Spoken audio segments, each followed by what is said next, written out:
Namaste everyone and welcome to LMS. Dear students, in this class I am going to explain you some of the important terms which are used in the accounts of holding company. Let's begin today's session. First important term is cost of acquisition of shares. The price paid by the holding company for the shares acquired in the subsidiary company is known as cost of acquisition.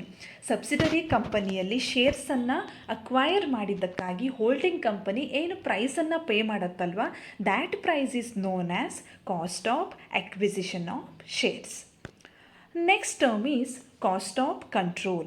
The difference between cost of acquisition of shares and the intrinsic value of shares acquired, that is parent share of net assets of the subsidiaries as at the date of investment, is treated as cost of control.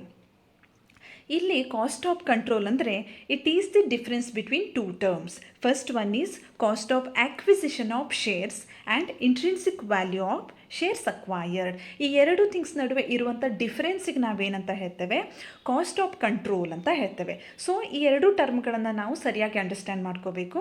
First one cost of acquisition of shares, ಇದನ್ನು ನಾವು ಮೊದಲೇ discuss ಮಾಡಿದ್ವಿ. Price paid by the holding company for acquiring the shares in subsidiary company, ಇದಕ್ಕೆ ನಾವು purchase consideration ಅಂತ ಕೂಡ ಹೇಳ್ಬೋದು. Second term is intrinsic value of shares acquired. It's nothing but parent share of net assets of the subsidiaries as at the date of investment. ಯಾವ ದಿನದಂದು ಅವರು ಇನ್ವೆಸ್ಟ್ಮೆಂಟನ್ನು ಮಾಡಿರ್ತಾರೆ, ಅಂದರೆ ಶೇರ್ಸನ್ನು ಅಕ್ವೈರ್ ಮಾಡಿರ್ತಾರೆ, ಆ ಟೈಮಲ್ಲಿ ಸಬ್ಸಿಡರಿ ಕಂಪನಿಯ ನೆಟ್ ಅಸೆಟ್ಸ್ ವ್ಯಾಲ್ಯೂ ಎಷ್ಟಿತ್ತು, ಅಂದರೆ net worth of that company ಎಷ್ಟಿತ್ತು, ಆ ನೆಟ್ ಅಸೆಟ್ಸಲ್ಲಿ ಪೇರೆಂಟ್ ಶೇರ್ ಎಷ್ಟಾಗುತ್ತೆ, ಅಂದರೆ ಎಷ್ಟು ಪರ್ಸೆಂಟ್ ಶೇರ್ಸನ್ನು ಅವರು ಅಕ್ವೈರ್ ಮಾಡಿರ್ತಾರೋ ಅವರ ಇಂಟ್ರೆಸ್ಟ್ ಅಷ್ಟಾಗುತ್ತೆ. ಓಕೆ, ನೆಟ್ ಅಸೆಟ್ಸಲ್ಲಿ ಅವರ ಪೋರ್ಷನ್ ಎಷ್ಟಿದೆ, ಹೋಲ್ಡಿಂಗ್ ಕಂಪನಿಯ ಪೋರ್ಷನ್ ಎಷ್ಟಿದೆ, ಎಷ್ಟು ಅವರು ಅಕ್ವೈರ್ ಮಾಡಿದ್ದಾರೆ, ಅದನ್ನು ನಾವು cost of acquisition of shares ಜೊತೆಗೆ ಕಂಪೇರ್ ಮಾಡಬೇಕು. ಬಂದಂಥ ಡಿಫ್ರೆನ್ಸಿಗೆ ಕಾಸ್ಟ್ ಆಫ್ ಕಂಟ್ರೋಲ್ ಅಂತ ಹೇಳ್ತೇವೆ. ಓಕೆ, ಕಾಸ್ಟ್ ಆಫ್ ಅಕ್ವಿಸಿಷನ್ ಅಂದರೆ ಕಾಸ್ಟ್, ಅವರು ಪೇ ಮಾಡಿದಂಥ ಪ್ರೈಸ್.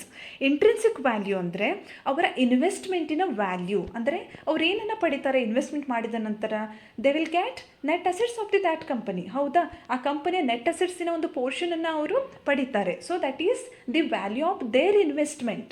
ಓಕೆ, ಅಂದರೆ ಆ ಶೇರ್ಸನ್ನು ಅಕ್ವೈರ್ ಮಾಡಿದ್ರಿಂದ ಅವರಿಗೆ ಏನು ಬೆನಿಫಿಟ್ಸ್ ಸಿಕ್ತು, ಅವರ ಇನ್ವೆಸ್ಟ್ಮೆಂಟಿನ ವ್ಯಾಲ್ಯೂ ಎಷ್ಟು, ಅದನ್ನು ನಾವು ಕಾಸ್ಟ್ ಜೊತೆಗೆ ಕಂಪೇರ್ ಮಾಡಬೇಕು. ಕಾಸ್ಟ್ ಮತ್ತು ಅವರ ಬೆನಿಫಿಟ್ಸ್ ಎಷ್ಟು ವ್ಯಾಲ್ಯೂ ಸಿಕ್ತು, ಇದನ್ನು ಕಂಪೇರ್ ಮಾಡಬೇಕು. ಬಂದಂತಹ ಡಿಫರೆನ್ಸಿಗೆ ಏನಂತೇವೆ, ಕಾಸ್ಟ್ ಆಫ್ ಕಂಟ್ರೋಲ್ ಅಂತ ಹೇಳ್ತೇವೆ. ಓಕೆ, ಇಲ್ಲಿ ನೆಟ್ ಅಸೆಟ್ಸನ್ನು ಎರಡು ರೀತಿಯಲ್ಲಿ ಫೈಂಡ್ ಔಟ್ ಮಾಡ್ಬೋದು. ಒಂದು equity approach, share capital plus reserves and surplus ಅಂತ ಮಾಡ್ಬೋದು. ಇನ್ನೊಂದು assets minus liabilities is equal to net assets. ಆ ರೀತಿ ಕೂಡ ನಾವು ನೆಟ್ ಅಸೆಟ್ಸನ್ನು ಕ್ಯಾಲ್ಕುಲೇಟ್ ಮಾಡ್ಬೋದು.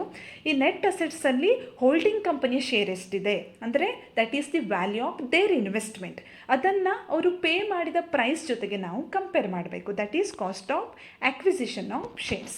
ಬಂದಂಥ ಡಿಫರೆನ್ಸಿಗೆ ಏನಂತೇವೆ, ಕಾಸ್ಟ್ ಆಫ್ ಕಂಟ್ರೋಲ್ ಅಂತ ಹೇಳ್ತೇವೆ. ಇಲ್ಲಿ ಎರಡು ಸಿಚುವೇಶನ್ಗಳು ಬರುತ್ತೆ. ಮೊದಲನೇದು, if the price paid by the holding company for the shares acquired in the subsidiary company is more than the intrinsic value of shares acquired. ಅಂದರೆ ಅವರಿಗೆ ಎಷ್ಟು ನೆಟ್ ಅಸೆಟ್ ಸಿಗುತ್ತಲ್ವ ಕಂಪನಿಯಲ್ಲಿ, ಅದಕ್ಕಿಂತ ಜಾಸ್ತಿ ಪ್ರೈಸನ್ನು ಅವರು ಪೇ ಮಾಡಿರ್ತಾರೆ. ಇಂಟ್ರಿನ್ಸಿಕ್ ವ್ಯಾಲ್ಯೂ ಆಫ್ ಶೇರ್ಸ್ ಅನ್ನೋದು ಕಡಿಮೆಯಾಗಿರುತ್ತೆ, but ಅವರು ಪೇ ಮಾಡಿದಂಥ ಪ್ರೈಸ್ ಏನಾಗಿರುತ್ತೆ, ಅದು ಜಾಸ್ತಿ ಆಗಿರುತ್ತೆ. ಈ ಥರ ಕೇಸ್ ಇದ್ದಾಗ ಬರುವಂಥ ಡಿಫ್ರೆನ್ಸಿಗೆ ನಾವು ಗುಡ್ ವಿಲ್ ಅಂತ ಹೇಳ್ತೇವೆ. ಯಾಕೆ ಗುಡ್ ವಿಲ್ ಅಂತ ಟ್ರೀಟ್ ಮಾಡ್ತೇವೆ ಅಂದರೆ, ಅವರಿಗೆ ಸಿಗುವಂತಹ ಬೆನಿಫಿಟ್ ಕಡಿಮೆ ಇರುತ್ತೆ, but they are paying more price. ಅವ್ರು ಯಾಕೆ ಹೆಚ್ಚಿಗೆ ಪ್ರೈಸನ್ನು ಪೇ ಮಾಡ್ತಾರೆ, ಅಂದರೆ because of the goodwill or reputation or good name of the company. ಆ ಕಂಪನಿಯ ರೆಪ್ಯುಟೇಷನ್ಗಾಗಿ ಅವರು ಹೆಚ್ಚಿಗೆ ಪ್ರೈಸನ್ನು ಪೇ ಮಾಡ್ತಾರೆ. ಸೊ ನಾವು ಆ ಡಿಫ್ರೆನ್ಸನ್ನು ಗುಡ್ ವಿಲ್ ಅಂತ ಕನ್ಸಿಡರ್ ಮಾಡಬೇಕು. ಆನ್ ದಿ ಅದರ್ ಹ್ಯಾಂಡ್, ಇನ್ನೊಂದು ಸಿಚುವೇಶನ್ ಕೂಡ ಇದೆ. The price paid by the holding company for the shares acquired in the subsidiary company is less than the intrinsic value of the shares acquired. ಈ ಕೇಸಲ್ಲಿ ಏನಿದೆ ಅಂದರೆ, intrinsic value of shares acquired ಅಂದರೆ parent share of net assets in the subsidiary company, ಅದು ಜಾಸ್ತಿ ಆಗಿರುತ್ತೆ. ಅವರು pay ಮಾಡಿದಂಥ ಪ್ರೈಸ್ ಏನಾಗಿರುತ್ತೆ, ಕಡಿಮೆಯಾಗಿರುತ್ತೆ. ಇಲ್ಲಿ ಏನಾಗುತ್ತೆ, ಅವರಿಗೆ ಪ್ರಾಫಿಟ್ ಆಗುತ್ತೆ. ಸೊ ಅವರು ಅದನ್ನು ಏನಂತ ಕನ್ಸಿಡರ್ ಮಾಡ್ತಾರೆ, ಕ್ಯಾಪಿಟಲ್ ರಿಸರ್ವ್ ಅಂತ ಕನ್ಸಿಡರ್ ಮಾಡ್ತಾರೆ. ಬಂದಂತಹ ಡಿಫ್ರೆನ್ಸಿಗೆ ನಾವಿಲ್ಲಿ ಗೇನ್ ಆಗುತ್ತೆ ಇದು. Okay, it is not a normal gain. Okay, ಇದು ರಿಕರಿಂಗ್ ಗೇನ್ ಅಲ್ಲ. ಸೊ ಇದನ್ನು ನಾವು ಕ್ಯಾಪಿಟಲ್ ರಿಸರ್ವ್ ಅಂತ ಕನ್ಸಿಡರ್ ಮಾಡ್ತೇವೆ. ಓಕೆ, ಮೊದಲನೇ ಕೇಸಲ್ಲಿ ಏನಾಗಿತ್ತು, ಲಾಸ್ ಆಗಿತ್ತು. ಅವರು ಹೆಚ್ಚಿಗೆ ಪ್ರೈಸನ್ನು ಪೇ ಮಾಡಿದರು, ಬಟ್ ಅವರಿಗೆ ಸಿಕ್ಕಂಥ ಇನ್ವೆಸ್ಟ್ಮೆಂಟಿನ ವ್ಯಾಲ್ಯೂ ಏನಿತ್ತು ಅದು ಕಡಿಮೆ ಆಗಿತ್ತು. ಆ ಲಾಸನ್ನು ನಾವು ಗುಡ್ವಿಲ್ ಅಂತ ಕನ್ಸಿಡರ್ ಮಾಡಿದ್ವಿ. ಇಲ್ಲಿ ಬಂದಂತಹ ಸೆಕೆಂಡ್ ಕೇಸಲ್ಲಿ ಬಂದಂತಹ ಪ್ರಾಫಿಟನ್ನು ನಾವು ಕ್ಯಾಪಿಟಲ್ ರಿಸರ್ವ್ ಅಂತ ಕನ್ಸಿಡರ್ ಮಾಡಬೇಕು. That is not normal gain. So ನಾವು ಅದನ್ನು ಕ್ಯಾಪಿಟಲ್ ರಿಸರ್ವ್ ಅಕೌಂಟಿಗೆ ಟ್ರಾನ್ಸ್ಫರ್ ಮಾಡಿದ್ವಿ. Here another important term is minority interest. Minority interest is the aggregate amount of share capital, reserves, profits, losses, etc. which belongs to the minority shareholders. ಇಲ್ಲಿ ಮೊದಲಿಗೆ ನಾವು minority share holders ಅಂದರೆ ಯಾರು ಅನ್ನೋದನ್ನು understand ಮಾಡ್ಕೋಬೇಕು. U C, ಒಂದು holding company subsidiary ಕಂಪನಿಯಲ್ಲಿ majority ಶೇರ್ಸನ್ನು acquire ಮಾಡುತ್ತೆ. ಆಗ ರಿಮೈನಿಂಗ್ ಶೇರ್ಸ್ ಏನಿರುತ್ತಲ್ವ ಅದನ್ನು ಔಟ್ಸೈಡ್ ಶೇರ್ ಹೋಲ್ಡರ್ಸು ಅಕ್ವೈರ್ ಮಾಡಿರ್ತಾರೆ. ಆ ಶೇರ್ ಹೋಲ್ಡರ್ಸಿಗೆ ನಾವೇನಂತೇವೆ, ಮೈನಾರಿಟಿ ಶೇರ್ ಹೋಲ್ಡರ್ಸ್. ಇಲ್ಲಿ ಮೆಜಾರಿಟಿ ಶೇರ್ಸನ್ನು ಹೊಂದಿದವರು ಯಾರು, holding company. Majority share holders ಅವರೇ ಇರ್ತಾರೆ. ಬಟ್ ಒಂದು ಲಿಟಲ್ ಪೋರ್ಷನನ್ನು ಬೇರೆ ಶೇರ್ ಹೋಲ್ಡರ್ಸ್ ಅಕ್ವೈರ್ ಮಾಡಿರ್ತಾರೆ. ಆ ಔಟ್ಸೈಡ್ ಶೇರ್ ಹೋಲ್ಡರ್ಸಿಗೆ ನಾವೇನಂತೇವೆ, ಮೈನಾರಿಟಿ ಶೇರ್ ಹೋಲ್ಡರ್ಸ್ ಅಂತ ಹೇಳ್ತೇವೆ. ಇಲ್ಲಿ ಸಬ್ಸಿಡರಿ ಕಂಪನಿಯ ಶೇರ್ ಕ್ಯಾಪಿಟಲಲ್ಲಿ ಈ ಮೈನಾರಿಟಿ ಶೇರ್ ಹೋಲ್ಡರ್ಸು ಎಷ್ಟು ಪೋರ್ಷನನ್ನು ಹೊಂದಿರ್ತಾರೆ, ಹಾಗೆಯೇ ಸಬ್ಸಿಡರಿ ಕಂಪನಿಯ ರಿಸರ್ವ್ಸಲ್ಲಿ ಮೈನಾರಿಟಿ ಶೇರ್ ಹೋಲ್ಡರ್ಸ್ ಎಷ್ಟು ಪೋರ್ಷನನ್ನು ಹೊಂದಿರ್ತಾರೆ, ಪ್ರಾಫಿಟ್ಸಲ್ಲೂ ಕೂಡ ಹಾಗೆ, ಲಾಸಲ್ಲೂ ಕೂಡ ಹಾಗೆ.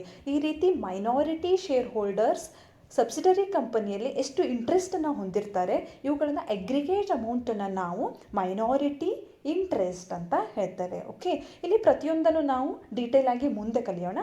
ಜಸ್ಟ್ ನೀವು ತಿಳ್ಕೊಳ್ಳಿ, ಸಬ್ಸಿಡರಿ ಕಂಪನಿಯ share capital, reserves, profits, losses ಇವುಗಳಲ್ಲಿ ಮೈನಾರಿಟಿ ಶೇರ್ ಹೋಲ್ಡರ್ಸ್ ಇಂಟ್ರೆಸ್ಟ್ ಎಷ್ಟಿರುತ್ತೆ, ಅದರ ಅಗ್ರಿಗೇಟ್ ಅಮೌಂಟಿಗೆ ನಾವು ಮೈನಾರಿಟಿ ಇಂಟ್ರೆಸ್ಟ್ ಅಂತ ಹೇಳ್ತೇವೆ. Let's see one example. X Limited acquired 80% of share capital in Y Limited. In this case, X Limited ಅನ್ನುವ company Y Limited ಕಂಪನಿಯ 80% of share ಕ್ಯಾಪಿಟಲನ್ನು acquire ಮಾಡಿರುತ್ತೆ. ಇಲ್ಲಿ holding company X limited and subsidiary company is Y Limited.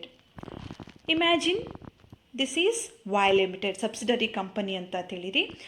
ಈ Y Limited ಕಂಪನಿಯಲ್ಲಿ holding company ಹೊಂದಿದಂತಹ interest ಎಷ್ಟು, 80%. ಯಾಕೆ ಅವರು 80% of share ಕ್ಯಾಪಿಟಲನ್ನು acquire ಮಾಡಿದ್ದಾರೆ. So ಅವರ ಇಂಟ್ರೆಸ್ಟ್ ಎಷ್ಟಿರುತ್ತೆ, 80% ಇರುತ್ತೆ.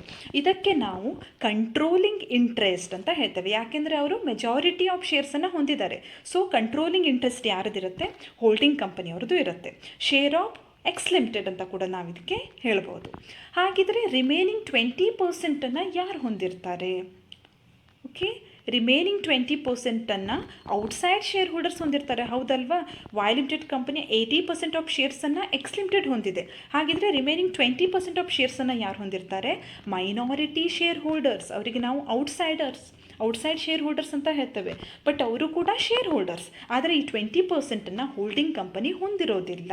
ಓಕೆ, ಇದಕ್ಕೆ ನಾವೇನಂತ ಕರಿತೇವೆ, ನಾನ್ ಕಂಟ್ರೋಲಿಂಗ್ ಇಂಟ್ರೆಸ್ಟ್ ಅಥವಾ minority interest. Minority share holders ಹೊಂದಿದಂಥ ಇಂಟ್ರೆಸ್ಟಿಗೆ ನಾವು ಮೈನಾರಿಟಿ ಇಂಟ್ರೆಸ್ಟ್ ಅಂತ ಹೇಳ್ತೇವೆ.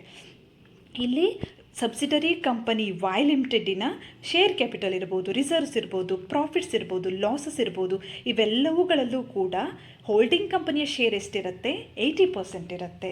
ಮೈನಾರಿಟಿ ಶೇರ್ ಹೋಲ್ಡರ್ಸ್ ಇಂಟ್ರೆಸ್ಟ್ ಎಷ್ಟಿರುತ್ತೆ, 20% ಇರುತ್ತೆ. ಈ share capital, reserves, profits and losses ಇವುಗಳಲ್ಲಿ ಮೈನಾರಿಟಿ ಶೇರ್ ಹೋಲ್ಡರ್ಸ್ ಹೊಂದಿದಂತಹ ಅಮೌಂಟನ್ನು ನಾವು ಕ್ಯಾಲ್ಕುಲೇಟ್ ಮಾಡಿ ಅದರ ಅಗ್ರಿಗೇಟನ್ನು ತೊಗೊಂಡಾಗ ಏನಾಗುತ್ತೆ, ಮೈನಾರಿಟಿ ಇಂಟ್ರೆಸ್ಟ್ ಅನ್ನೋದು ನಮಗೆ ಸಿಗುತ್ತೆ. Okay, it is aggregate amount of share capital, reserves, profits, losses etcetera in the subsidiary company which belongs to the minority share holders. Okay, minority share holders ಹೊಂದಿದ ಇಂಟ್ರೆಸ್ಟಿಗೆ ಮೈನಾರಿಟಿ ಇಂಟ್ರೆಸ್ಟ್ ಅಂತ ಹೇಳ್ತೇವೆ. ಹಾಗೆ subsidiary ಕಂಪನಿಯ ಇಂಟ್ರೆಸ್ಟಿಗೆ ನಾವು ಕಂಟ್ರೋಲಿಂಗ್ ಇಂಟ್ರೆಸ್ಟ್ ಅಥವಾ majority interest ಅಂತ ಕೂಡ ಹೇಳ್ತೇವೆ. Let's see next term, date of acquisition. The day or date on which majority of equity shares are acquired by the holding company in its subsidiary company is called date of acquisition. Okay, date of acquisition ಅಂದರೆ holding company subsidiary ಕಂಪನಿಯಲ್ಲಿ majority of equity ಶೇರ್ಸನ್ನು acquire ಮಾಡಿದಂತಹ day. Okay, ಇದಕ್ಕೆ ನಾವು date of acquisition ಅಂತ ಹೇಳ್ತೇವೆ. Here the next important term is pre-acquisition period. Pre-acquisition period refers to the period beginning with the date of beginning of the current accounting period and ending with the date immediately preceding the date of acquisition of majority equity shares by the holding company or parent. ಇಲ್ಲಿ pre-acquisition period ಅಂದರೆ it is a period. ಈ period ಯಾವಾಗ start ಆಗುತ್ತೆ ಅಂದರೆ it begins with the date of beginning of the current accounting period. Current accounting period ಯಾವುದಿರುತ್ತಲ್ವ, ಆ accounting ಪೀರಿಯಡಿನ beginning ಡೇಟಿಗೆ ಈ ಪ್ರೀ ಅಕ್ವಿಸಿಷನ್ ಪೀರಿಯಡ್ ಅನ್ನೋದು ಸ್ಟಾರ್ಟ್ ಆಗುತ್ತೆ. ಹಾಗಾದರೆ ಇದು ಯಾವಾಗ ಎಂಡ್ ಆಗುತ್ತೆ? Ending with the date immediately preceding the date of acquisition of majority of equity shares by the holding company. Holding company ಯಾವ ಡೇಟ್ಗೆ ಮೆಜಾರಿಟಿ ಆಫ್ ಇಕ್ವಿಟಿ ಶೇರ್ಸನ್ನು ಅಕ್ವೈರ್ ಮಾಡುತ್ತೆ ಅಂದರೆ date of acquisition of shares.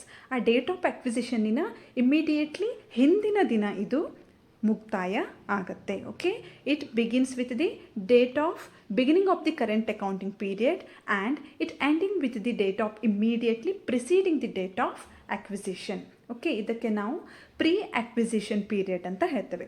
ಸಿಂಪಲ್ಲಾಗಿ ಹೇಳಬೇಕಂದ್ರೆ ಯಾವ ಡೇಟ್ಗೆ ಶೇರ್ಸನ್ನು acquire ಮಾಡಿರ್ತಾರೆ ಅಂದರೆ majority of ಶೇರ್ಸನ್ನು holding ಕಂಪನಿಯವರು ಅಕ್ವೈರ್ ಮಾಡಿರ್ತಾರೆ, ಅಲ್ಲಿಯ ತನಕದ ಪೀರಿಯಡಿಗೆ ಕರೆಂಟ್ ಅಕೌಂಟಿಂಗ್ ಪೀರಿಯಡಿನ ಬಿಗಿನಿಂಗ್ ಡೇಟಿಂದ ಯಾವ ಡೇಟಿಗೆ ಅವರು ಅಕ್ವೈರ್ ಮಾಡಿರ್ತಾರೆ ಆ ಡೇಟಿನ ಇಮ್ಮಿಡಿಯೇಟ್ಲಿ ಪ್ರಿಸೀಡಿಂಗ್ ಡೇಟ್ ತನಕ ಪೀರಿಯಡಿಗೆ ನಾವೇನಂತೇವೆ ಪ್ರೀ ಅಕ್ವಿಸಿಷನ್ ಪೀರಿಯಡ್ ಅಂತ ಹೇಳ್ತೇವೆ.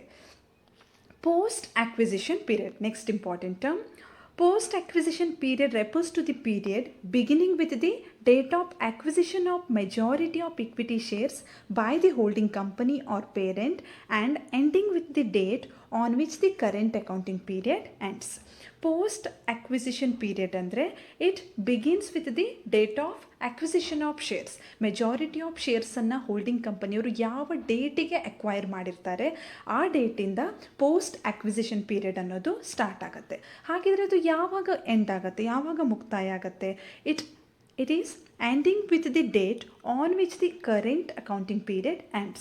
ಕರೆಂಟ್ ಅಕೌಂಟಿಂಗ್ ಪೀರಿಯಡ್ ಯಾವಾಗ ಮುಕ್ತಾಯ ಆಗುತ್ತೋ ಆವಾಗಲೇ ಈ ಪೀರಿಯಡ್ ಕೂಡ ಎಂಡ್ ಆಗುತ್ತೆ. ಸಿಂಪಲಾಗಿ ಹೇಳಬೇಕು ಅಂದರೆ ಡೇಟ್ ಆಫ್ ಅಕ್ವಿಸಿಷನ್ ಯಾವ ಡೇಟ್ ಇರುತ್ತಲ್ವ ಆ ಡೇಟ್ಗಿಂತ ಮೊದಲಿನ ಪೀರಿಯಡಿಗೆ ನಾವು ಪ್ರೀ ಅಕ್ವಿಸಿಷನ್ ಪೀರಿಯಡ್ ಅಂತ ಹೇಳ್ತೇವೆ. ಡೇಟ್ ಆಫ್ ಅಕ್ವಿಸಿಷನ್ನಿನ ನಂತರದ ಪೀರಿಯಡಿಗೆ ಏನಂತೇವೆ ಪೋಸ್ಟ್ ಅಕ್ವಿಸಿಷನ್ ಪೀರಿಯಡ್ ಅಂತ ಹೇಳ್ತೇವೆ. Okay, let's see one example. X Limited acquired 80% of equity shares in Y Limited on 1/1/2020. ಅಂದರೆ ಇಲ್ಲಿ ಡೇಟ್ ಆಫ್ ಅಕ್ವಿಸಿಷನ್ ಯಾವುದಾಗುತ್ತೆ 1/1/2021. ಅಂದರೆ ಎಕ್ಸ್ ಲಿಮಿಟೆಡ್ ಅವರು ವೈ ಲಿಮಿಟೆಡ್ ಕಂಪನಿಯ 80% ಆಫ್ ಇಕ್ವಿಟಿ ಶೇರ್ಸನ್ನು ಅಕ್ವೈರ್ ಮಾಡಿದ ಡೇಟ್ ಯಾವುದು 1/1/2021. ಇದಕ್ಕೆ ನಾವು ಡೇಟ್ ಆಫ್ ಅಕ್ವಿಸಿಷನ್ ಅಂತ ಹೇಳ್ತೇವೆ. ಈ ಕೇಸಲ್ಲಿ ಪ್ರೀ ಅಕ್ವಿಸಿಷನ್ ಪೀರಿಯಡ್ ಯಾವುದು ಮತ್ತು ಪೋಸ್ಟ್ ಅಕ್ವಿಸಿಷನ್ ಪೀರಿಯಡ್ ಯಾವುದು ಅನ್ನೋದನ್ನು ನೋಡೋಣ. U C, current accounting period ಅನ್ನೋದು ಯಾವಾಗ ಬಿಗಿನ್ ಆಗುತ್ತೆ 1st April 2020. ಹಾಗೆ ಇದು ಯಾವಾಗ ಮುಗಿಯುತ್ತೆ 31st March 2021. ಅಂದರೆ ಈ ಎಕ್ಸಾಂಪಲಿಗೆ ಸಂಬಂಧಪಟ್ಟು ಕರೆಂಟ್ ಅಕೌಂಟಿಂಗ್ ಪೀರಿಯಡ್ ಅನ್ನೋದು 1st April 2020ಗೆ ಸ್ಟಾರ್ಟ್ ಆಗುತ್ತೆ, ಮುಗಿಯೋದು 31st March 2021. ಹಾಗೆ ಇಲ್ಲಿ ಡೇಟ್ ಆಫ್ ಅಕ್ವಿಸಿಷನ್ ಯಾವುದು? Date of acquisition is 1st January 2021. Okay, ನಾನು ಹೇಳಿದೆ ಡೇಟ್ ಆಫ್ ಅಕ್ವಿಸಿಷನ್ಗಿಂತ ಮೊದಲಿನ ಪೀರಿಯಡ್ ಅಂದರೆ ಇದು ಯಾವಾಗ ಸ್ಟಾರ್ಟ್ ಆಗುತ್ತೆ ಕರೆಂಟ್ ಅಕೌಂಟಿಂಗ್ ಪೀರಿಯಡಿನ ಬಿಗಿನಿಂಗಿಗೆ ಇದು ಸ್ಟಾರ್ಟ್ ಆಗುತ್ತೆ. ಹಾಗೆ ಡೇಟ್ ಆಫ್ ಅಕ್ವಿಸಿಷನ್ನಿನ ಇಮಿಡಿಯೇಟ್ ಹಿಂದಿನ ಡೇಟಿಗೆ ಎಂಡ್ ಆಗುತ್ತೆ. That period is pre acquisition period, ಹೌದಲ್ವಾ? ಹಾಗಿದ್ರೆ ಇಲ್ಲಿ ಪ್ರೀ ಅಕ್ವಿಸಿಷನ್ ಪೀರಿಯಡ್ ಯಾವುದಾಗುತ್ತೆ 1st April 2020ಇಂದ 31st December 2020. ಈ ಪೀರಿಯಡಿಗೆ ನಾವೇನಂತೇವೆ ಇದು 9 months ಪೀರಿಯಡ್ ಆಗುತ್ತೆ. ಇದಕ್ಕೆ ನಾವು ಪ್ರೀ ಅಕ್ವಿಸಿಷನ್ ಪೀರಿಯಡ್ ಅಂತ ಹೇಳ್ತೇವೆ. ಒಂದು ಕರೆಂಟ್ ಅಕೌಂಟಿಂಗ್ ಪೀರಿಯಡಿನ ಬಿಗಿನಿಂಗ್ ಡೇಟ್ಗೆ ಸ್ಟಾರ್ಟ್ ಆಗುತ್ತೆ, ಡೇಟ್ ಆಫ್ ಅಕ್ವಿಸಿಷನ್ನಿನ ಇಮಿಡಿಯೇಟ್ಲಿ ಪ್ರಿಸಿಡಿಂಗ್ ಡೇಟ್ಗೆ ಇದು ಎಂಡ್ ಆಗುತ್ತೆ. That is pre acquisition period. ಈ ಕೇಸಲ್ಲಿ ಇದು 9 months ಇದೆ. ಹಾಗೆಯೇ ಪೋಸ್ಟ್ ಅಕ್ವಿಸಿಷನ್ ಪೀರಿಯಡ್ ಯಾವುದು ಇಲ್ಲಿ it starts with date of acquisition. Date of ಅಕ್ವಿಸಿಷನ್ನಿಂದ ಈ ಪೀರಿಯಡು ಸ್ಟಾರ್ಟ್ ಆಗುತ್ತೆ. ಇದು ಯಾವಾಗ ಮುಕ್ತಾಯ ಆಗುತ್ತೆ ಅಂದರೆ ಕರೆಂಟ್ ಅಕೌಂಟಿಂಗ್ ಪೀರಿಯಡ್ ಯಾವಾಗ ಎಂಡ್ ಆಗುತ್ತೋ ಆಗಲೇ ಇದು ಕೂಡ ಎಂಡ್ ಆಗುತ್ತೆ. ಸೊ ಇಲ್ಲಿ ಪೋಸ್ಟ್ ಅಕ್ವಿಸಿಷನ್ ಪೀರಿಯಡ್ ಅಂದರೆ ಎಲ್ಲಿಂದ ಎಲ್ಲಿ ತನಕ ಆಗುತ್ತೆ? 1 ಜನವರಿ 2021, ಯಾಕೆಂದರೆ ಆ ಡೇಟಿಗೆ ಅವರು ಶೇರ್ಸನ್ನು ಅಕ್ವೈರ್ ಮಾಡಿದರು. ಎಂಡ್ ಆಗೋದು ಯಾವಾಗ? 31 ಮಾರ್ಚ್ 2021. ಇದು 3 ಮಂತ್ಸ್ ಪೀರಿಯಡ್ ಆಗುತ್ತೆ. ಇದಕ್ಕೆ ನಾವು ಪೋಸ್ಟ್ ಅಕ್ವಿಸಿಷನ್ ಪೀರಿಯಡ್ ಅಂತ ಹೇಳ್ತೇವೆ. ನೀವು ಅಂದ್ಕೋಬೋದು it's very simple. Date of ಅಕ್ವಿಸಿಷನ್ನಿನ ಮೊದಲ ಪೀರಿಯಡಿಗೆ ನಾವು ಪ್ರೀ ಅಕ್ವಿಸಿಷನ್ ಪೀರಿಯಡ್ ಅಂತ ಹೇಳ್ತೇವೆ. ಡೇಟ್ ಆಫ್ ಅಕ್ವಿಸಿಷನ್ನಿನ ನಂತರದ ಪೀರಿಯಡಿಗೆ ಪೋಸ್ಟ್ ಅಕ್ವಿಸಿಷನ್ ಪೀರಿಯಡ್ ಅಂತ ಹೇಳ್ತೇವೆ. It's very easy, it's very simple. ಯಾಕೆ ಎಷ್ಟು ಸ್ಟ್ರೆಚ್ ಮಾಡಿ ಹೇಳ್ತಾ ಇದ್ದಾರೆ ಅಂತ ನೀವು ಅಂದ್ಕೋಬೋದು, but it's very important to differentiate these 2 timelines. ಯಾಕೆಂದರೆ ಎಕ್ಸ್ ಲಿಮಿಟೆಡ್ ಅನ್ನೋದು ವೈ ಲಿಮಿಟೆಡ್ ಕಂಪನಿಯ ಮೆಜಾರಿಟಿ ಆಫ್ ಶೇರ್ಸನ್ನು ಅಕ್ವೈರ್ ಮಾಡಿ ಆ ಕಂಪನಿಯನ್ನು ತನ್ನ ಸಬ್ಸಿಡರಿ ಕಂಪನಿಯಾಗಿ ಮಾಡಿಕೊಂಡದ್ದು ಯಾವ ಡೇಟಿಗೆ? It's only on date of acquisition. ಇದಕ್ಕೂ ಮೊದಲು X limited company Y limited ಕಂಪನಿಯ ಮೇಲೆ ಏನಾದರೂ ಕಂಟ್ರೋಲನ್ನು ಹೊಂದಿತ್ತಾ? ಇಲ್ಲ, there was no control. But post acquisition ಪೀರಿಯಡಲ್ಲಿ ಏನಾಗುತ್ತೆ? X limited company Y limited ಕಂಪನಿಯ ಮೇಲೆ ಕಂಟ್ರೋಲನ್ನು ಹೊಂದಿರುತ್ತೆ.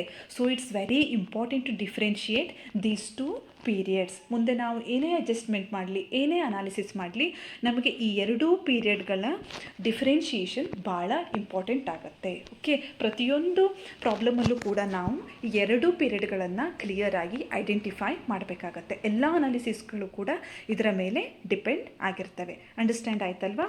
ಇಲ್ಲಿ ಪ್ರೀ ಅಕ್ವಿಸಿಷನ್ ಪೀರಿಯಡ್ ಅಂದರೆ ಎಲ್ಲಿಂದ ಆರಂಭ ಆಗುತ್ತೆ? ಈ ಕೇಸಲ್ಲಿ 1 ಏಪ್ರಿಲ್ 2020ಇಂದ 31 ಡಿಸೆಂಬರ್ 2020. ಹಾಗೆ ಪೋಸ್ಟ್ ಅಕ್ವಿಸಿಷನ್ ಪೀರಿಯಡ್ ಅನ್ನೋದು 1 ಜಾನ್ಗೆ ಸ್ಟಾರ್ಟ್ ಆಗುತ್ತೆ, ಹಾಗೆ 31 ಮಾರ್ಚಿಗೆ ಎಂಡ್ ಆಗುತ್ತೆ. ಇದರ ಡಿಫ್ರೆನ್ಷಿಯೇಷನ್ ಬಹಳ ಇಂಪಾರ್ಟೆಂಟ್. ಇದನ್ನು ಕ್ಲಿಯರಾಗಿ ಅಂಡರ್ಸ್ಟ್ಯಾಂಡ್ ಮಾಡ್ಕೊಳ್ಳಿ. Here next important term is pre acquisition profits. These are the profits earned by the subsidiary company before the date of acquisition of shares by the holding company in the subsidiary company. Subsidiary ಕಂಪನಿಯಲ್ಲಿ holding ಕಂಪನಿಯವರು ಶೇರ್ಸನ್ನು acquire ಮಾಡಿದ ಡೇಟಿಗಿಂತ ಮೊದಲು subsidiary company ಏನಾದರೂ ಪ್ರಾಫಿಟನ್ನು earn ಮಾಡಿದರೆ ಆ profit ಬ್ಯಾಲೆನ್ಸಿಗೆ ಏನಂತೇವೆ ನಾವು? Pre acquisition profits ಅಂತ ಹೇಳ್ತೇವೆ. Next term is post acquisition profits. These are the profits earned by the subsidiary company after the date of acquisition of shares by the holding company in the subsidiary company. Subsidiary ಕಂಪನಿಯಲ್ಲಿ holding ಕಂಪನಿಯು ಯಾವ ಡೇಟ್ಗೆ ಶೇರ್ಸನ್ನು acquire ಮಾಡುತ್ತೆ ಆ ಡೇಟಿನಿಂದ ಮುಂದೆ ಏನಾದರೂ ಪ್ರಾಫಿಟನ್ನು subsidiary company earn ಮಾಡಿದರೆ ಆ ಪ್ರಾಫಿಟಿಗೆ ಏನಂತೇವೆ ನಾವು? ಪೋಸ್ಟ್ ಅಕ್ವಿಸಿಷನ್ ಪ್ರಾಫಿಟ್ ಅಂತ ಹೇಳ್ತೇವೆ. Next term is pre-acquisition loss. These are the losses incurred by the subsidiary company before the date of acquisition of shares by the holding company in the subsidiary company. Subsidiary ಕಂಪನಿಯಲ್ಲಿ holding ಕಂಪನಿಯವರು ಶೇರ್ಸನ್ನು acquire ಮಾಡುವ ಡೇಟಿಗಿಂತ ಮೊದಲ ಪೀರಿಯಡಲ್ಲಿ subsidiary ಕಂಪನಿಯಲ್ಲಿ ಏನಾದರೂ loss incur ಆಗಿದ್ದರೆ that loss is considered as pre acquisition loss. Next term is post-acquisition loss. These are the losses incurred by the subsidiary company after the date of acquisition of shares by the holding company in the subsidiary company. ಅಂದರೆ subsidiary ಕಂಪನಿಯಲ್ಲಿ holding company ಶೇರ್ಸನ್ನು acquire ಮಾಡಿದ ನಂತರ ಏನಾದರೂ loss incur ಆಗಿದ್ದರೆ that loss is considered as post-acquisition loss. Next term is pre-acquisition reserve. These are the reserves created by the subsidiary company before the date of acquisition of shares by the holding company in the subsidiary company. ಅಂದರೆ subsidiary ಕಂಪನಿಯಲ್ಲಿ holding ಕಂಪನಿಯವರು ಶೇರ್ಸನ್ನು acquire ಮಾಡಿದ ಡೇಟ್ಗಿಂತ before ಏನಾದರೂ ರಿಸರ್ವ್ಸನ್ನು subsidiary company create ಮಾಡಿದರೆ that reserve is considered as pre acquisition reserve. Next term is post-acquisition reserve. These are the reserves created by the subsidiary company after the date of acquisition of shares by the holding company in the subsidiary company. ಅಂದರೆ after the date of acquisition of shares ಏನಾದರೂ ರಿಸರ್ವನ್ನು subsidiary ಕಂಪನಿಯಲ್ಲಿ create ಮಾಡಿದರೆ that reserve is known as post acquisition reserve. Let's see The treatment of pre-acquisition profits or losses and reserves and post-acquisition profits or losses and reserves in a summarized form. ನೀವು ಈ ಟರ್ಮ್ಗಳ ಬಗ್ಗೆ ಸರಿಯಾಗಿ understand ಮಾಡ್ಕೊಂಡ್ರಿ. Pre acquisition profit ಅಂದ್ರೇನು, loss ಅಂದ್ರೇನು, reserves ಅಂದ್ರೇನು, post acquisition profits, losses, reserves ಅಂದರೆ ಏನು ಅನ್ನೋದನ್ನು ನೀವು ಅಂಡರ್ಸ್ಟ್ಯಾಂಡ್ ಮಾಡ್ಕೊಂಡ್ರಿ. ಹಾಗಿದ್ರೆ ಕನ್ಸಾಲಿಡೇಟೆಡ್ ಬ್ಯಾಲೆನ್ಸ್ ಶೀಟನ್ನು ಪ್ರಿಪೇರ್ ಮಾಡುವಾಗ ಇದರ ಇಂಪಾರ್ಟೆನ್ಸ್ ಏನು, ಇವುಗಳನ್ನು ನಾವು ಹೇಗೆ ಟ್ರೀಟ್ ಮಾಡಬೇಕು ಅನ್ನೋದನ್ನು ಈಗ ನೋಡೋಣ. ಇಲ್ಲಿ ಮೊದಲನೆಯ ಕ್ಯಾಟಗರಿ ಅಂದರೆ pre acquisition profits or losses and reserves. ಇವುಗಳನ್ನು ನಾವು ಕ್ಯಾಪಿಟಲ್ ಪ್ರಾಫಿಟ್ಸ್ ಅಂತ ಹೇಳ್ತೇವೆ. ಪ್ರೀ ಅಕ್ವಿಸಿಷನ್ ಪ್ರಾಫಿಟ್ ಇರಲಿ, ರಿಸರ್ವ್ ಇರಲಿ, ಅವುಗಳನ್ನು ಸೇರಿಸಿ ನಾವು ಏನಂತೇವೆ, ಕ್ಯಾಪಿಟಲ್ ಪ್ರಾಫಿಟ್ ಅಂತ ಹೇಳ್ತೇವೆ. ಹಾಗೆ ಪ್ರೀ ಅಕ್ವಿಸಿಷನ್ ಲಾಸ್ ಇದ್ದರೆ ಅದಕ್ಕೆ ನಾವು ಕ್ಯಾಪಿಟಲ್ ಲಾಸ್ ಅಂತ ಕನ್ಸಿಡರ್ ಮಾಡ್ತೇವೆ. ನಿಮಗೆ ಗೊತ್ತಿದೆ, ಒಂದು ಸಬ್ಸಿಡರಿ ಕಂಪನಿಯಲ್ಲಿ ಮೆಜಾರಿಟಿ ಆಫ್ ಶೇರನ್ನು ಯಾರು ಹೊಂದಿರ್ತಾರೆ, ಹೋಲ್ಡಿಂಗ್ ಕಂಪನಿ ಹೊಂದಿರ್ತಾರೆ. ಆದರೆ ಸಮ್ ಪೋರ್ಷನನ್ನು ಮೈನಾರಿಟಿ ಶೇರ್ ಹೋಲ್ಡರ್ಸ್ ಕೂಡ ಹೊಂದಿರ್ತಾರೆ. ದಟ್ ಈಸ್ ಮೈನಾರಿಟಿ ಶೇರ್ ಅಂತ ಹೇಳ್ತೇವೆ. ಸೊ ಇಲ್ಲಿ ಪ್ರಾಫಿಟ್ ಇರಲಿ, ಲಾಸ್ ಇರಲಿ, ರಿಸರ್ವ್ ಇರಲಿ, ಅದರಲ್ಲಿ ಒಂದು ಮೆಜಾರಿಟಿ ಪೋರ್ಷನ್ ಏನಿರುತ್ತೆ ಹೋಲ್ಡಿಂಗ್ ಕಂಪನಿದಿರುತ್ತೆ. ಹಾಗೆಯೇ ಒಂದು ಸ್ಮಾಲ್ ಪೋರ್ಷನನ್ನು ಮೈನಾರಿಟಿ ಶೇರ್ ಹೋಲ್ಡರ್ಸ್ ಹೊಂದಿರ್ತಾರೆ. ಸೊ ಯಾವುದೇ ಇರಲಿ ಅದರಲ್ಲಿ ಎರಡು ಭಾಗವನ್ನು ಮಾಡಬೇಕಾಗತ್ತೆ, ಒಂದು ಹೋಲ್ಡಿಂಗ್ ಕಂಪನಿ ಶೇರ್, ಇನ್ನೊಂದು ಮೈನಾರಿಟಿ ಶೇರ್. ಯಾವುದನ್ನು ಹೇಗೆ ಕನ್ಸಿಡರ್ ಮಾಡೋದು ಅಂತ ನೋಡೋಣ. ಇಲ್ಲಿ pre acquisition profits and reserves ಅಥವಾ ಲಾಸಸ್, ಇದನ್ನು ಕ್ಯಾಪಿಟಲ್ ಪ್ರಾಫಿಟ್ಸ್ ಅಥವಾ ಲಾಸಸ್ ಅಂತ ಹೇಳ್ತೇವೆ. ಇವುಗಳಲ್ಲಿ ಹೋಲ್ಡಿಂಗ್ ಕಂಪನಿಯ ಶೇರನ್ನು ನಾವು ಹೇಗೆ ಟ್ರೀಟ್ ಮಾಡಬೇಕು. ಪ್ರೀ ಅಕ್ವಿಸಿಷನ್ ಪ್ರಾಫಿಟ್ ಅಥವಾ ಲಾಸ್ ಇರಲಿ, ರಿಸರ್ವ್ ಇರಲಿ, ಅವುಗಳಲ್ಲಿ ಹೋಲ್ಡಿಂಗ್ ಕಂಪನಿ ಹೊಂದಿದಂತಹ ಶೇರನ್ನು ನಾವು ಕ್ಯಾಲ್ಕ್ಯುಲೇಷನ್ ಆಫ್ ಕಾಸ್ಟ್ ಆಫ್ ಕಂಟ್ರೋಲಲ್ಲಿ ಕನ್ಸಿಡರ್ ಮಾಡಬೇಕು. ಮುಂದೆ ಆ ಕ್ಯಾಲ್ಕ್ಯುಲೇಷನನ್ನು ನಾನು ನಿಮಗೆ ಹೇಳ್ತೀನಿ. ಕಾಸ್ಟ್ ಆಫ್ ಕಂಟ್ರೋಲನ್ನು ಕ್ಯಾಲ್ಕ್ಯುಲೇಟ್ ಮಾಡುವಾಗ ಅಲ್ಲಿ ವ್ಯಾಲ್ಯೂ ಆಫ್ ಇನ್ವೆಸ್ಟ್ಮೆಂಟ್ ಅಂತ ಬರುತ್ತೆ. ಅದರಲ್ಲಿ paid up value of shares held by holding company ಅಂತ ಇರುತ್ತೆ. ಅದಕ್ಕೆ ಕ್ಯಾಪಿಟಲ್ ಪ್ರಾಫಿಟ್ಸನ್ನು ನಾವು ಆ್ಯಡ್ ಮಾಡಬೇಕು. ಇನ್ ಕೇಸ್ ಕ್ಯಾಪಿಟಲ್ ಲಾಸ್ ಇದ್ದರೆ ಅದನ್ನು ಲೆಸ್ ಮಾಡಬೇಕು. So pre acquisition profit, losses ಅಥವಾ ರಿಸರ್ವ್ಸ್, ಇವುಗಳಲ್ಲಿ ಹೋಲ್ಡಿಂಗ್ ಕಂಪನಿಯ ಶೇರನ್ನು ನಾವು ಹೇಗೆ ಟ್ರೀಟ್ ಮಾಡಬೇಕು, ಅದನ್ನು ಕಾಸ್ಟ್ ಆಫ್ ಕಂಟ್ರೋಲ್ ಕ್ಯಾಲ್ಕ್ಯುಲೇಷನಲ್ಲಿ ಕನ್ಸಿಡರ್ ಮಾಡಬೇಕು. ಹಾಗೆಯೇ ಈ ಕ್ಯಾಪಿಟಲ್ ಪ್ರಾಫಿಟ್ಸ್ ಅಥವಾ ಲಾಸಸ್ಸಲ್ಲಿ ಮೈನಾರಿಟಿ ಶೇರ್ ಹೋಲ್ಡರ್ಸ್ ಹೊಂದಿದಂತಹ ಶೇರನ್ನು ಏನು ಮಾಡಬೇಕು, ನಾವು ಅದನ್ನು ಮೈನಾರಿಟಿ ಇಂಟ್ರೆಸ್ಟ್ ಕ್ಯಾಲ್ಕ್ಯುಲೇಷನಲ್ಲಿ ಕನ್ಸಿಡರ್ ಮಾಡಬೇಕು. ಇನ್ ಕೇಸ್ ಅದು ಪ್ರಾಫಿಟ್ ಅಥವಾ ರಿಸರ್ವ್ ಆಗಿದ್ದರೆ ಕ್ಯಾಪಿಟಲ್ ಪ್ರಾಫಿಟ್ ಅಂತ ಕನ್ಸಿಡರ್ ಮಾಡ್ತೇವೆ, ಅದನ್ನು ಮೈನಾರಿಟಿ ಇಂಟ್ರೆಸ್ಟಿಗೆ ಆ್ಯಡ್ ಮಾಡಬೇಕು. ಇನ್ ಕೇಸ್ ಲಾಸ್ ಆಗಿದ್ರೆ ಅದನ್ನು ನಾವು ಕ್ಯಾಪಿಟಲ್ ಲಾಸ್ ಅಂತ ಕನ್ಸಿಡರ್ ಮಾಡ್ತೇವೆ, ಅದನ್ನು ಮೈನಾರಿಟಿ ಇಂಟ್ರೆಸ್ಟ್ ಕ್ಯಾಲ್ಕ್ಯುಲೇಷನ್ನಲ್ಲಿ ಡಿಡಕ್ಟ್ ಮಾಡಬೇಕು. ಅಂಡರ್ಸ್ಟ್ಯಾಂಡ್ ಆಯ್ತಲ್ವಾ? ಕ್ಯಾಪಿಟಲ್ ಪ್ರಾಫಿಟ್ ಅಂದರೆ ಪ್ರೀ ಅಕ್ವಿಸಿಷನ್ ಪ್ರಾಫಿಟ್ ಮತ್ತು ರಿಸರ್ವ್ಸ್ ಎರಡನ್ನೂ ಸೇರಿ ಕ್ಯಾಪಿಟಲ್ ಪ್ರಾಫಿಟ್ ಅಂತ ಹೇಳ್ತೇವೆ. ಹಾಗೆಯೇ ಪ್ರೀ ಅಕ್ವಿಸಿಷನ್ ಲಾಸ್ ಇದ್ದರೆ ಕ್ಯಾಪಿಟಲ್ ಲಾಸ್ ಅಂತ ಹೇಳ್ತೇವೆ. ಹೋಲ್ಡಿಂಗ್ ಕಂಪನಿಯ ಶೇರನ್ನು ಏನು ಮಾಡಬೇಕು, ಕಾಸ್ಟ್ ಆಫ್ ಕಂಟ್ರೋಲ್ ಕ್ಯಾಲ್ಕ್ಯುಲೇಷನಲ್ಲಿ ವ್ಯಾಲ್ಯೂ ಆಫ್ ಇನ್ವೆಸ್ಟ್ಮೆಂಟಲ್ಲಿ ಪೇಡ್ ಅಪ್ ವ್ಯಾಲ್ಯೂ ಆಫ್ ಶೇರ್ಸ್ಗೆ ಆ್ಯಡ್ ಮಾಡಬೇಕು. ಹಾಗೆ ಮೈನಾರಿಟಿ ಶೇರ್ ಹೋಲ್ಡರ್ಸಿನ ಶೇರ್ ಇದ್ದರೆ ಅದಕ್ಕೆ ಏನು ಮಾಡಬೇಕು, ಮೈನಾರಿಟಿ ಇಂಟ್ರೆಸ್ಟ್ ಕ್ಯಾಲ್ಕ್ಯುಲೇಷನಲ್ಲಿ ಅದನ್ನು ಕನ್ಸಿಡರ್ ಮಾಡಬೇಕು. Next post acquisition profits or losses and reserves, ಇದನ್ನು ನಾವು ರೆವೆನ್ಯೂ ಪ್ರಾಫಿಟ್ಸ್ ಅಥವಾ ಲಾಸಸ್ ಅಂತ ಕನ್ಸಿಡರ್ ಮಾಡ್ತೇವೆ. ಪೋಸ್ಟ್ ಅಕ್ವಿಸಿಷನ್ ಪ್ರಾಫಿಟ್ ಇದ್ದರೆ revenue profit, post acquisition reserve ಇದ್ದರೆ ರೆವೆನ್ಯೂ ರಿಸರ್ವ್ ಅಂತ ಕನ್ಸಿಡರ್ ಮಾಡ್ತೇವೆ. ಹಾಗೆ ಪೋಸ್ಟ್ ಅಕ್ವಿಸಿಷನ್ ಲಾಸ್ ಇದ್ದರೆ ಅದು ರೆವೆನ್ಯೂ ಲಾಸ್ ಅಂತ ಕನ್ಸಿಡರ್ ಆಗುತ್ತೆ. ಇದರಲ್ಲೂ ಕೂಡ ಎರಡು ಶೇರ್ ಇರುತ್ತೆ, ಒಂದು ಹೋಲ್ಡಿಂಗ್ ಕಂಪನಿಯ ಶೇರ್, ಇನ್ನೊಂದು ಮೈನಾರಿಟಿ ಶೇರ್ ಹೋಲ್ಡರ್ಸ್ ಶೇರ್. ಇಲ್ಲಿ ಹೋಲ್ಡಿಂಗ್ ಕಂಪನಿಯ ಶೇರನ್ನು ನಾವು ಕಾಸ್ಟ್ ಆಫ್ ಕಂಟ್ರೋಲ್ ಕ್ಯಾಲ್ಕ್ಯುಲೇಷನಲ್ಲಿ ಕನ್ಸಿಡರ್ ಮಾಡೋದಿಲ್ಲ. ನಾವೇನು ಮಾಡ್ತೇವೆ ಅಂದರೆ ಹೋಲ್ಡಿಂಗ್ ಕಂಪನಿಯ share of pre acquisition profit ಇದ್ದರೆ, ಅಂದರೆ ಸಬ್ಸಿಡರಿ ಕಂಪನಿಯ ಪೋಸ್ಟ್ ಅಕ್ವಿಸಿಷನ್ ಪ್ರಾಫಿಟ್ಟಲ್ಲಿ ಹೋಲ್ಡಿಂಗ್ ಕಂಪನಿ ಹೊಂದಿದಂತಹ ಶೇರನ್ನು ನಾವೇನು ಮಾಡ್ತೇವೆ ಅಂದರೆ ಹೋಲ್ಡಿಂಗ್ ಕಂಪನಿಯ P&L ಅಕೌಂಟಿಗೆ ಆ್ಯಡ್ ಮಾಡ್ತೇವೆ. ಓಕೆ, ಹೋಲ್ಡಿಂಗ್ ಕಂಪನಿ ಸಬ್ಸಿಡರಿ ಕಂಪನಿಯ ಪೋಸ್ಟ್ ಅಕ್ವಿಸಿಷನ್ ಪ್ರಾಫಿಟ್ಟಲ್ಲಿ ಹೊಂದಿದಂತಹ ಶೇರನ್ನು ಏನು ಮಾಡ್ತೇವೆ, ಹೋಲ್ಡಿಂಗ್ ಕಂಪನಿಯ P&L ಅಕೌಂಟ್ ಬ್ಯಾಲೆನ್ಸಿಗೆ ಆ್ಯಡ್ ಮಾಡ್ತೇವೆ. ಇನ್ ಕೇಸ್ ಲಾಸ್ ಇದ್ದರೆ ಅದನ್ನು ಹೋಲ್ಡಿಂಗ್ ಕಂಪನಿಯ P&L ಅಕೌಂಟ್ ಬ್ಯಾಲೆನ್ಸಲ್ಲಿ ಡಿಡಕ್ಟ್ ಮಾಡ್ತೇವೆ. ಒಂದು ವೇಳೆ ಪೋಸ್ಟ್ ಅಕ್ವಿಸಿಷನ್ ರಿಸರ್ವ್ ಇದ್ದರೆ ಅದನ್ನು ಏನು ಮಾಡ್ತೇವೆ ಅಂದರೆ ಹೋಲ್ಡಿಂಗ್ ಕಂಪನಿಯ ರಿಸರ್ವ್ ಬ್ಯಾಲೆನ್ಸಿಗೆ ಆ್ಯಡ್ ಮಾಡ್ತೇವೆ. It's very simple. Post acquisition profit ಇದ್ದರೆ ಅದನ್ನು ಏನು ಮಾಡ್ತೇವೆ, ಹೋಲ್ಡಿಂಗ್ ಕಂಪನಿಯ P&L ಅಕೌಂಟ್ ಬ್ಯಾಲೆನ್ಸಿಗೆ ಆ್ಯಡ್ ಮಾಡೋದು. ಪೋಸ್ಟ್ ಅಕ್ವಿಸಿಷನ್ ಲಾಸ್ ಇದ್ದರೆ ಅದನ್ನು ಹೋಲ್ಡಿಂಗ್ ಕಂಪನಿಯ P&L ಅಕೌಂಟ್ ಬ್ಯಾಲೆನ್ಸಲ್ಲಿ ಲೆಸ್ ಮಾಡೋದು. In case post acquisition reserve ಇದ್ದರೆ ಹೋಲ್ಡಿಂಗ್ ಕಂಪನಿಯ ರಿಸರ್ವ್ ಬ್ಯಾಲೆನ್ಸಿಗೆ ಅದನ್ನು ಆ್ಯಡ್ ಮಾಡೋದು. ಹಾಗಿದ್ರೆ ಮೈನಾರಿಟಿ ಶೇರ್ ಇದ್ದರೆ ಅದನ್ನು ಏನು ಮಾಡಬೇಕು? This is same. ಓಕೆ, ಹಿಂದೆ ನಾವೇನು ಮಾಡಿದ್ವಿ, ಮೈನಾರಿಟಿ ಇಂಟ್ರೆಸ್ಟ್ ಕ್ಯಾಲ್ಕುಲೇಷನಲ್ಲಿ ಕನ್ಸಿಡರ್ ಮಾಡಿದ್ವಿ. ಇಲ್ಲಿಯೂ ಕೂಡ ಹಾಗೆ ಪೋಸ್ಟ್ ಅಕ್ವಿಸಿಷನ್ ಪ್ರಾಫಿಟ್ ಇದ್ದರೆ ಮೈನಾರಿಟಿ ಇಂಟ್ರೆಸ್ಟ್ ಕ್ಯಾಲ್ಕುಲೇಷನಲ್ಲಿ ಅದನ್ನು ಆ್ಯಡ್ ಮಾಡಬೇಕು. ಪೋಸ್ಟ್ ಅಕ್ವಿಸಿಷನ್ ರಿಸರ್ವ್ ಇದ್ದರೆ ಅದನ್ನು ಕೂಡ ನಾವು ಆ್ಯಡ್ ಮಾಡಬೇಕು.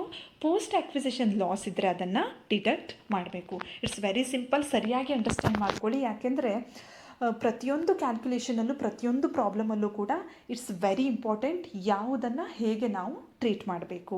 ಪ್ರೀ ಆಕ್ವಿಸಿಷನ್ ಪ್ರಾಫಿಟ್ ಇದ್ದರೆ ಹೋಲ್ಡಿಂಗ್ ಕಂಪನಿಯ ಶೇರನ್ನು ಕಾಸ್ಟ್ ಆಫ್ ಕಂಟ್ರೋಲಲ್ಲಿ ಕನ್ಸಿಡರ್ ಮಾಡ್ತೇವೆ. ಮೈನಾರಿಟಿ ಶೇರನ್ನು ಮೈನಾರಿಟಿ ಇಂಟ್ರೆಸ್ಟ್ ಕ್ಯಾಲ್ಕುಲೇಷನಲ್ಲಿ ಕನ್ಸಿಡರ್ ಮಾಡ್ತೇವೆ. ಪೋಸ್ಟ್ ಅಕ್ವಿಸಿಷನ್ ಪ್ರಾಫಿಟ್ ಇದ್ದರೆ ಅಥವಾ ರಿಸರ್ವ್ ಇದ್ದರೆ ಅದನ್ನು ಏನು ಮಾಡ್ತೇವೆ, ಹೋಲ್ಡಿಂಗ್ ಕಂಪನಿಯ ಶೇರನ್ನು ಪ್ರಾಫಿಟಲ್ಲಿ ಪಿ ಎನ್ ಎಲ್ ಅಕೌಂಟಿಗೆ ಆ್ಯಡ್ ಮಾಡ್ತೇವೆ. ರಿಸರ್ವ್ ಇದ್ದರೆ ಅದನ್ನು ರಿಸರ್ವ್ ಬ್ಯಾಲೆನ್ಸಿಗೆ ಆ್ಯಡ್ ಮಾಡ್ತೇವೆ. ಒಂದು ವೇಳೆ ಲಾಸ್ ಇದ್ದರೆ ಅದನ್ನು ಪಿ ಎನ್ ಎಲ್ ಅಕೌಂಟ್ ಬ್ಯಾಲೆನ್ಸಲ್ಲಿ ಡಿಡಕ್ಟ್ ಮಾಡ್ತೇವೆ. ಮೈನಾರಿಟಿ ಶೇರಲ್ಲಿ ಯಾವುದೇ ಡಿಫ್ರೆನ್ಸ್ ಇಲ್ಲ, ಅದು ಪ್ರೀ ಅಕ್ವಿಸಿಷನ್ ಇರಲಿ ಪೋಸ್ಟ್ ಅಕ್ವಿಸಿಷನ್ ಇರಲಿ, ಅದನ್ನು ಮೈನಾರಿಟಿ ಇಂಟ್ರೆಸ್ಟಲ್ಲಿ ಕನ್ಸಿಡರ್ ಮಾಡ್ತೇವೆ. ಪ್ರಾಫಿಟ್ಸ್ ರಿಸರ್ವ್ ಇದ್ದರೆ ಆ್ಯಡ್ ಮಾಡೋದು, ಲಾಸ್ ಇದ್ದರೆ ಡಿಡಕ್ಟ್ ಮಾಡೋದು. ಇಲ್ಲಿ ಡಿಫ್ರೆನ್ಸ್ ಇರೋದು ಹೋಲ್ಡಿಂಗ್ ಕಂಪನಿಯ ಶೇರಲ್ಲಿ ಮಾತ್ರ. ಪ್ರೀ ಅಕ್ವಿಸಿಷನ್ ಏನೇ ಇದ್ದರೂ ಕೂಡ ಕಾಸ್ಟ್ ಆಫ್ ಕಂಟ್ರೋಲ್ ಕ್ಯಾಲ್ಕುಲೇಷನಲ್ಲಿ ತೆಗೆದುಕೊಳ್ಬೇಕು.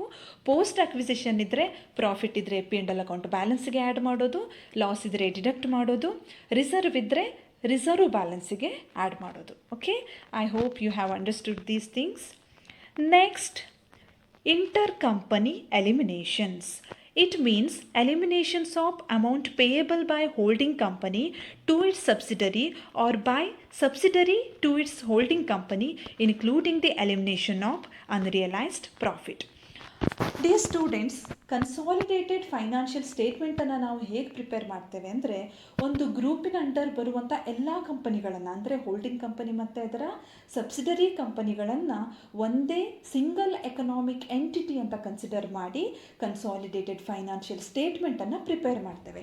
ಸೊ ಇಲ್ಲಿ ಒಂದು ಗ್ರೂಪಿನಲ್ಲಿ ಬರುವಂತಹ ಕಂಪನಿಗಳು ತಮ್ಮ ಮಧ್ಯೆ ಏನಾದರೂ ಟ್ರಾನ್ಸಾಕ್ಷನ್ಗಳನ್ನು ಮಾಡಿಕೊಂಡು ಏನಾದರೂ ಬ್ಯಾಲೆನ್ಸನ್ನು ಸೆಟಲ್ ಮಾಡೋದಿದ್ದರೆ ಅವುಗಳನ್ನು ನಾವು ಎಲಿಮಿನೇಟ್ ಮಾಡಬೇಕಾಗತ್ತೆ. ಯಾಕೆಂದರೆ ಒಂದು ಸಿಂಗಲ್ ಎಕನಾಮಿಕ್ ಎಂಟಿಟಿ ತನ್ನ ಜೊತೆಗೆ ತಾನು ಟ್ರೇಡ್ ಮಾಡ್ಕೊಳ್ಳೋದಕ್ಕಾಗೋದಿಲ್ಲ, ಟ್ರಾನ್ಸಾಕ್ಷನ್ ಮಾಡ್ಕೊಳ್ಳೋದಕ್ಕಾಗೋದಿಲ್ಲ. ಸೊ ಆ ರೀತಿ ಏನಾದರೂ ಟ್ರಾನ್ಸಾಕ್ಷನ್ ಇದ್ದರೆ ಅದನ್ನು ನಾವು ಎಲಿಮಿನೇಟ್ ಮಾಡಬೇಕಾಗತ್ತೆ. ಅಫ್ಕೋರ್ಸ್ ಅವರ ಸ್ಟ್ಯಾಂಡ್ ಅಲೋನ್ ಫೈನಾನ್ಷಿಯಲ್ ಸ್ಟೇಟ್ಮೆಂಟ್ಗಳಲ್ಲಿ ಈ ಟ್ರಾನ್ಸಾಕ್ಷನ್ಗಳು ಇರ್ತವೆ. ಬಟ್ ನಾವು ಕನ್ಸಾಲಿಡೇಟೆಡ್ ಫೈನಾನ್ಷಿಯಲ್ ಸ್ಟೇಟ್ಮೆಂಟನ್ನು ಪ್ರಿಪೇರ್ ಮಾಡುವಾಗ ಒಂದು ಗ್ರೂಪ್ ಅಂದರೆ ಒಂದು ಸಿಂಗಲ್ ಎಕನಾಮಿಕ್ ಎಂಟಿಟಿ ಅಂತ ಕನ್ಸಿಡರ್ ಮಾಡ್ತೇವೆ.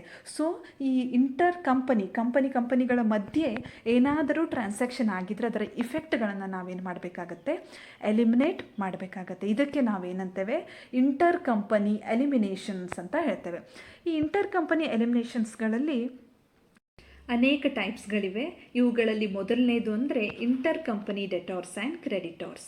It means the amount due by holding company to subsidiary company or vice versa on the date of preparation of consolidated balance sheet on account of credit sales or credit purchases. ಇಲ್ಲಿ holding company consolidated balance ಶೀಟನ್ನು prepare ಮಾಡುವ ಡೇಟ್ಗೆ ನೋಡಬೇಕು ನಾವು ಒಂದು ಗ್ರೂಪಿನಲ್ಲಿ ಬರುವಂತಹ ಕಂಪನಿಗಳ ನಡುವೆ ಏನಾದರೂ ಕ್ರೆಡಿಟ್ ಪರ್ಚೇಸಸ್ ಅಥವಾ ಸೇಲ್ಸ್ ಆಗಿದ್ದರೆ ಒಂದು ಕಂಪನಿ ಇನ್ನೊಂದು ಕಂಪನಿಗೆ ಅಮೌಂಟನ್ನು ಕೊಡೋದು ಬಾಕಿ ಇರುತ್ತೆ. ಈ ರೀತಿ ಅಮೌಂಟ್ ಡ್ಯೂ ಇದ್ದರೆ ಅದನ್ನು ನಾವು inter company debtors and creditors ಅಂತ ಕನ್ಸಿಡರ್ ಮಾಡ್ತೇವೆ. ಇದು ಹೋಲ್ಡಿಂಗ್ ಕಂಪನಿಯಿಂದ ಸಬ್ಸಿಡರಿ ಕಂಪನಿಗೆ ಇರ್ಬೋದು ಅಥವಾ ಸಬ್ಸಿಡರಿ ಕಂಪನಿಯಿಂದ ಹೋಲ್ಡಿಂಗ್ ಕಂಪನಿಗೆ ಕೂಡ ಇರ್ಬೋದು. Next, inter company loans and advances. ಇದು ಕೂಡ ಹಾಗೆ, ಹೋಲ್ಡಿಂಗ್ ಕಂಪನಿ ಸಬ್ಸಿಡರಿ ಕಂಪನಿಗೆ ಏನಾದರೂ ಲೋನ್ಸನ್ನು ಕೊಟ್ಟಿದ್ದರೆ ಅಥವಾ ಸಬ್ಸಿಡರಿ ಕಂಪನಿ ಹೋಲ್ಡಿಂಗ್ ಕಂಪನಿಗೆ ಏನಾದರೂ ಲೋನ್ಸನ್ನು ಕೊಟ್ಟಿದ್ದರೆ ಅಂತಹ ಲೋನ್ಸ್ ಆ್ಯಂಡ್ ಅಡ್ವಾನ್ಸಸ್ಗಳನ್ನು ನಾವು inter company loans and advance ಅಂತ ಕನ್ಸಿಡರ್ ಮಾಡ್ತೇವೆ. Next, inter company debentures. This is also similar. Consolidated balance ಶೀಟನ್ನು ಪ್ರಿಪೇರ್ ಮಾಡುವ ಡೇಟಿಗೆ ಒಂದು ಕಂಪನಿ ಇನ್ನೊಂದು ಕಂಪನಿಗೆ ಡಿಬೆಂಚರ್ಸನ್ನು ಇಶ್ಯೂ ಮಾಡಿದರೆ ಅದನ್ನು ನಾವು ಇಂಟರ್ ಕಂಪನಿ ಡಿಬೆಂಚರ್ಸ್ ಅಂತ ಕನ್ಸಿಡರ್ ಮಾಡ್ತೇವೆ. Here next concept is inter company bills.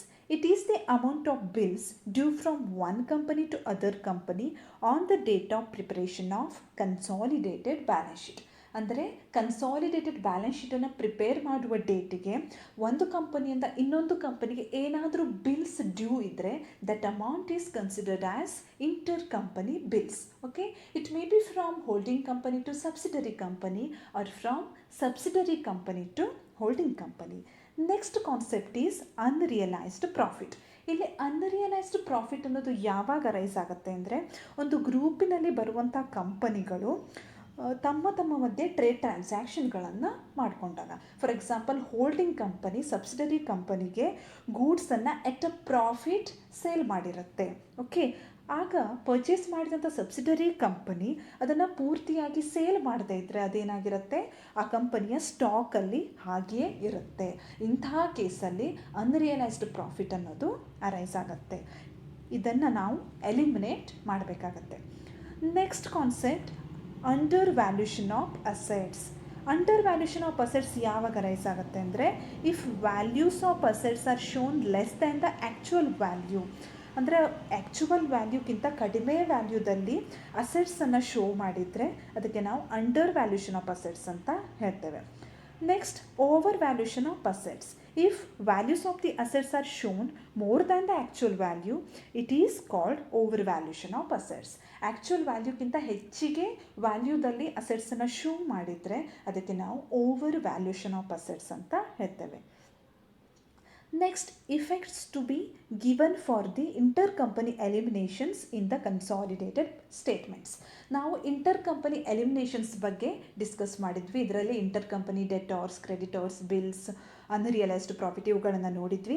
ಇವುಗಳನ್ನು ನಾವು ಹೇಗೆ ಎಲಿಮಿನೇಟ್ ಮಾಡಬೇಕು ಅಂದರೆ ಕನ್ಸಾಲಿಡೇಟೆಡ್ ಬ್ಯಾಲೆನ್ಸ್ ಶೀಟಲ್ಲಿ ಹೇಗೆ ಇವುಗಳಿಗೆ ಇಫೆಕ್ಟನ್ನು ಕೊಡಬೇಕು.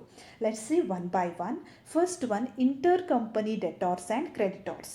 ಈ ರೀತಿ ಇಂಟರ್ ಕಂಪನಿ ಡೆಟಾರ್ಸ್ ಮತ್ತು ಕ್ರೆಡಿಟಾರ್ಸ್ ಬಂದಾಗ ನಾವು ಏನು ಮಾಡಬೇಕಂದ್ರೆ, ಲೈಬಿಲಿಟಿ ಸೈಡ್ ಅದನ್ನು ಕ್ರೆಡಿಟಾರ್ಸಿಂದ ಡಿಡಕ್ಟ್ ಮಾಡಬೇಕು. ಹಾಗೆಯೇ in asset side we have to deduct it from debtors. Next, intercompany loans and advances. It should be deducted from loans on the asset on the liability side, and it should be deducted from advances on the asset side. Asset side ಅಲ್ಲಿ advance ಇಂದ deduct ಮಾಡಬೇಕು, liability side loans ಇಂದ deduct ಮಾಡಬೇಕು. Inter company debentures ಇದ್ದರೆ liability side ಅದನ್ನು ಡಿಬೆಂಚರ್ಸಿಂದ deduct ಮಾಡಬೇಕು, asset side ಕೂಡ ಡಿಬೆಂಚರ್ಸಿಂದ ಡಿಡಕ್ಟ್ ಮಾಡಬೇಕು. ಹಾಗೆ inter company bills, liability side bills ಪೇಯಬಲಿಂದ ಡಿಡಕ್ಟ್ ಮಾಡಬೇಕು, ಅಸೆಟ್ ಸೈಡ್ ಬಿಲ್ಸ್ ರಿಸೀವೇಬಲಿಂದ ಡಿಡಕ್ಟ್ ಮಾಡಬೇಕು. ಅನ್ರಿಯಲೈಸ್ಡ್ ಪ್ರಾಫಿಟ್, ಇದನ್ನು ಲಯಬಿಲಿಟಿ ಸೈಡ್ ಪ್ರಾಫಿಟಿಂದ ಡಿಡಕ್ಟ್ ಮಾಡಬೇಕು, ಅಸೆಟ್ ಸೈಡ್ ಇನ್ವೆಂಟರೀಸ್ ಅಥವಾ ಸ್ಟಾಕ್ ವ್ಯಾಲ್ಯೂದಿಂದ ಡಿಡಕ್ಟ್ ಮಾಡಬೇಕು. Okay, in this way we have to give effect to this inter company eliminations. Today we have discussed important terms in accounts of holding company, and also we have discussed about treatment of pre-acquisition profits or losses and reserves and post-acquisition profits or reserves and losses in a summarized format, and we have discussed effects to be given for the intercompany eliminations in the consolidated statements. These are my references. Thank you so much. ಮುಂದಿನ ಸೆಷನ್ನಲ್ಲಿ ಭೇಟಿಯಾಗೋಣ.